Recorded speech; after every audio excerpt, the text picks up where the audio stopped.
Dalam Bapa dan Putra dan Roh Kudus. Amin. Bapa di surga, kami ucap syukur dan terima kasih bahwa setiap dari kami dipanggil untuk menjalankan tugas misi. Bersabdalah ya Tuhan, hamba-Mu mendengarkan.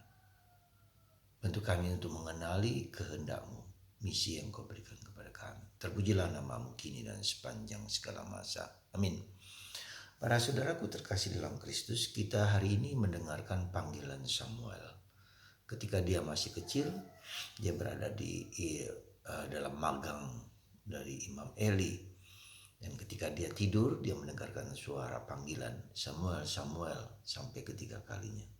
Dan dia bertanya kepada Imam Eli apakah dia memanggil.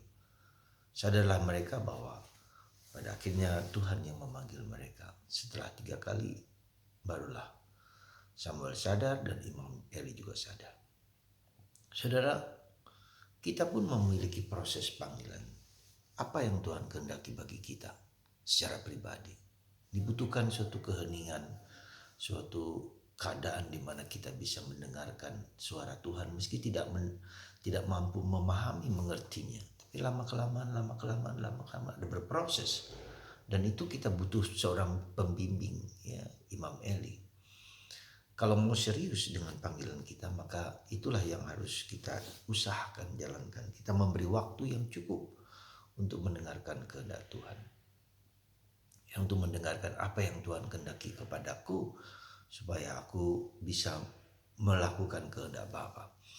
Dan demikian juga kita harus berdialog dengan pembimbing rohani kita. Maka betapa pentingnya pembimbing rohani untuk menentukan betulkah ini jalan Tuhan. Dan itu bisa dilihat di dalam diri para kudus, para santo-santa. Mereka punya pembimbing sendiri untuk mengenali betulkah ini kehendak Tuhan. Karena kehendak Tuhan, kehendak iblis pun bisa nampak di dalam, bisa mengecohkan, menyesatkan apa yang kita kira itu berasal dari Tuhan. Itu yang pertama. Yang kedua, hari ini Yesus tetap katakanlah belusuan pergi ke sana kemari untuk menyembuhkan banyak orang, untuk melakukan perbuatan-perbuatan mujizat dimanapun juga. Ya, Yesus sekali lagi mencari kita. Yesus mencari kita, menyembuhkan kita, memberikan mujizat-mujizat kepada kita. Tuhan yang aktif, bukan kita yang lebih aktif, tapi Tuhan yang aktif kepada kita semua. Dan Yesus juga akhirnya meskipun dia menyembuhkan ibu mertua dari Simon, pergi ke rumah orang tua Simon dan ibu itu sembuh. Lalu Yesus kemudian dengan berbagai macam kesibukan dia pergi keluar untuk berdoa seorang diri, ya, dan orang mencari dia. Ya. Dan Yesus mengatakan, aku pun harus pergi ke tempat lain. Jadi para saudara, kita bisa melihat bagaimana satu aspek penting sajalah yang harus kita jalankan. Yesus mencari tempat keheningan. Yesus mencari tempat yang di mana dia bisa berdialog dengan Tuhan.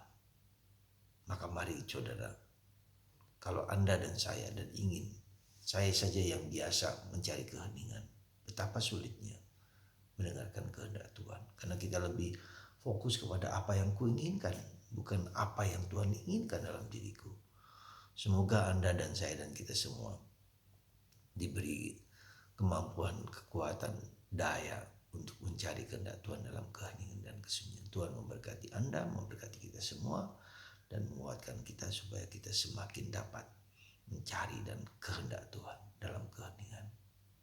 Semoga Anda setiap hari 15 menit, 10 sampai 15 menit duduk diam untuk secara serius mendengarkan apa yang Tuhan kehendaki. Berdialog dengan Tuhan, berkomunikasi dengan Tuhan, intimate relationship with God, intimate conversation with Jesus, pembicaraan yang dekat akrab dengan Tuhan. Semoga Tuhan memberkati kita semua hari ini dengan berkat kasih-Nya melimpah. Bapa, Putra, dan Roh Kudus. Amin.